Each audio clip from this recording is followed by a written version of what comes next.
The great New York State Fair. I'm Bob Brown, live from the Dinosaur from our broadcast facility right near Chevy Court. And I'm joined by Peter Noone of Hermits, making his 16th appearance at the New York State Fair. 16 years. How are you today? I'm great. How about a hand for Peter Noone? Yeah, there you go. Welcome back to Syracuse. Like a Johnny Cash thing going on in the ride the train. I hear the train a coming. It's great. How have you been? I've been living the dream. I'm doing 108 concerts this year, and my favorite thing to do is sing my songs. Well, you're going to be singing your songs this afternoon at Chevy Court at 1 o'clock this afternoon, delighting audiences all your life. I know you were born in Manchester, England, studied voice and acting at the Manchester School of Music and Drama. A child actor you were, a fellow thespian. Yeah. You were in the long-running British soap opera Coronation Street, and at the age of 15, achieved international fame as Herman. Lead singer of a group called Hermits. Where did the name Herman come from? It's from the Bullwinkle show. A guy in a pub said that I didn't look like Buddy Holly. I looked like Herman from the Bullwinkle show. And he meant Sherman from the Bullwinkle show. Now you know the rest of the story. All right. Looking forward to hearing all those classic hits this afternoon. I mean, everybody here has grown up listening to your music, and we still play it on the Dinosaur Radio. Mrs. Brown, you've got a lovely daughter. I'm Henry VIII. Silhouettes, Can't You Hear My Heartbeat? Just a kind of hush. Listen, people, so many more. Selling over 60 million recordings in all, 14 singles and 7 albums. And 20 billion streams. Wow. I'll tell you, you're one of the hardest working artists that I know. When I talk to people, and if there's 365 days a year, you probably work 350 of them. Well, with the travel, I mean, we got one show this week, this one in Syracuse, but I flew from Santa Barbara here yesterday, and I'm going to fly back to Santa Barbara tomorrow. So it's like 3 days for every one day. So maybe 300 days a year I'm on the road. Yeah. Wow. Incredible. A favorite story of on tour, on the road, people you've worked with? Do you have a favorite? Luckily, when I first used to tour, you would meet the real. They were already oldies but goodies, but you'd meet Elvis Presley and James Brown and Dale Shannon and Roy Orbison and the Beatles, and it's a completely different thing, and we didn't know each other, but we would all. I'd run into the Beatles like every week. They were working place and I was working a place, and then we'd sort of stop in the same transport cafe, and I'd come to America and I'd meet Elvis and Johnny Cash and all my heroes, and Elvis was good because he punked us. He had a stunt double pretending to be him, and we went in this Hawaiian hut, and this stunt double was laying down on the floor with a bottle of booze in his hand, face down, and we didn't know what to do. Me and the drummer Barry were in there, and we didn't know what to do. But then Elvis walked in, and I said, "That's my stunt double. He's always drunk like this." So we were punked by the king of rock and roll, who was also very funny, amusing, pleasant, well-mannered, all the things that you would want him to be. He was great. And I met the Everly Brothers. I like the Everly Brothers as well. They were nice. I was with my sister, and we met them backstage. We were walking past the place, and they were playing there on the bill with the Rolling Stones. We'd gone to see the Rolling Stones and the Everly Brothers, and the Everly Brothers came out, and they talked to all the people at the stage door. My sister and I never got an autograph in our lives, but Don and Phil stopped and talked to us because we were kids. Still then, the kids were the future of the music business, And, I met everybody that I wanted to meet, really. I wanted to meet James Brown, and I liked him, and I met Jackie Wilson, and, I met everybody I wanted to meet. Del Shannon was my hero, and Roy Orbison, and all those guys. That period of rock and roll was where the Beatles and me and all those British invasion bands, that's where we got our inspiration.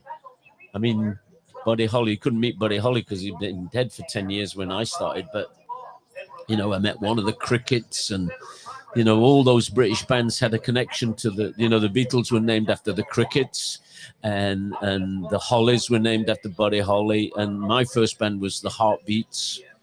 And if you saw him, you know why we changed the name to Hermits. Everybody had a connection to Buddy Holly, and we met everybody that, you know, we would come on the road. And you know, I the first tour I did was with Little Anthony and the Imperials, and I didn't know much about them, but I knew they made unbelievable records. And we grew up on that tour watching them, how 200% in every show. They gave 200%. They worked, you know, they worked as hard as Mick Jagger. You know what I mean? It was quite impressive. So we said, oh, well, so in America, we need to work harder than you do in England. You know, in England, we were able to hide behind the microphone stand quite well. And next thing you know, Mick Jagger's got a set of maracas.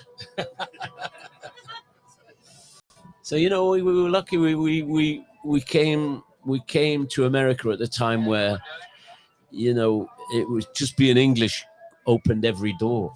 You know, people gave you the best seat in the restaurant because you had an English accent, and you know, it was very nice to be English. People accepted us because we were just musicians, really, you know. And the first tour we hung out with Little Anthony Imperials because they were the people, strangely, who were the most like us. They were a bunch of kids out having fun. You know, we'd get on a bus and we would drive every day. It was Dick Clark Caravan of Stars, and we'd drive every day 700 miles to the next. We'd finish the gig and get on a bus, and nobody slept. I don't think you needed to sleep when you were 16. And it was just like that for a long time. And I sometimes reminisce because I hear a Beatles record like A Hard Day's Night, and I can.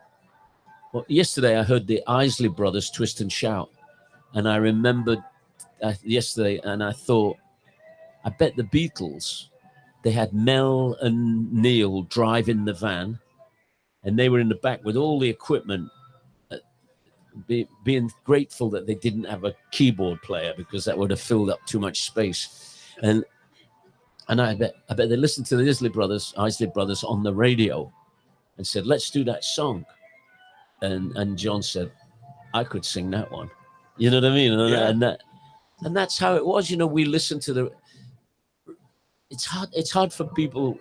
Everybody standing around now knows about radio, but young people don't know that radio. You know, 100 million people have heard "I'm Henry VIII" and know the words to it. Sure. But only 10 million bought it. And but radio made them hear it, even if they didn't want to hear it. You know what I mean? So, and I found that, you know, most people of my age grew up listening to lots of different music, like whatever your mom had on in the car on the way to school, you'd have to listen to that.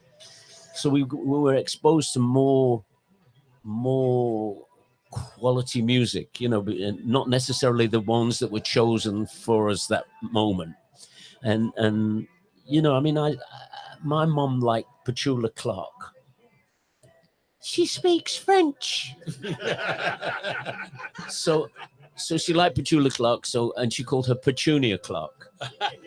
Get me that Petunia Clark LP. And you know, Petula Clark made a lot of great records. When I look at the greatest hits LP from, I go, my goodness, she even did that Charlie Chaplin song. You know, no one knows Charlie Chaplin was a songwriter. Everybody thinks he just was like this funny little guy, black and white movies, but great songs he wrote. And, you know, from Countess of Hong Kong, you know, da da da da da da. No, no, no, no. That's a Charlie Chaplin song. Nobody knows Charlie was a genius. So that was the stuff that I heard. I would never have gone out and bought a Petula Clark record, but my mom bought them all, you know, and she bought lots of weird things. She even bought like the Statler Brothers, Flowers on the Wall. I would never have heard of it. But, you know, so we got all this different music going on. And of course, if you look at the charts in 1964, we're in there. Herman's Hermits are in there, but it's the Beatles and the Sound of Music soundtrack. And the Beatles and the Sound of Music soundtrack are vying for the #1 and #2 biggest selling LP. And, you know, it's not all pop. Well, it is pop music because pop music was whatever was popular in England. But there's a lot of different stuff. There's like Mantovani creeping in at the bottom, and there's all. So we were, luckily, because of radio, we were exposed to all these different genres of music, all these different types of music. And of course, the Beatles and the Stones and Herman's Hermits and the Dave Clark Five had heard all that music on the radio. And when we came here, we realized we've got far more enthusiasm than these people. You know, we're going to go for it. You know, we're not going to glue our hair down ever. And, you know, no weightlifting in this band. You know what I mean? We'll let you kick sand in our face. Yeah. What do you got coming up that you're looking forward to? You know, it's fair season, you know, so we got the New York State Fair today, which is my favorite one. And this is the best fair. I mean, look at it. I mean, there's only one of these. And then we do in Iowa, and then we do one in Connecticut, and then it's back to the old, you know, Vegas for a week, and all great gigs, all different size and different type of gigs. So we decided never to have a set list and just let me look at the audience and decide what we're going to do. And, you know, we always do the obvious. We always do, I'm into something good, Wonderful World, Listen People, Silhouettes, I'm into something, Can't You Hear My Heartbeat, Mrs. Brown, You Got a Lovely Daughter, Henry VIII, I Am, There's a Kind of Hush, all the, like, top 10 records in America. But I think I'd like to do a Stones song today and a Dave Clark 5 song. There you go. You know, and people... A lot of people in the audience won't know that we didn't record the Dave Clark 5 song. And you know, we know their lawyer. I don't know anything. I won't say a word. I appreciate your time. And I know you got a show to do this afternoon at 1:00, and they're all looking forward to it. I'm going to do your introduction and make sure that the audience sings along on Henry VIII, and we'll get them warmed up. We'll have a little mini rehearsal, and then we'll bring you guys on. All right? It's a beautiful thing. Thank you. Make sure they all sing all the words. And Peter Noone, everybody. Thank you. Thank you, everyone. Hey, how you doing? I know a load of those people already.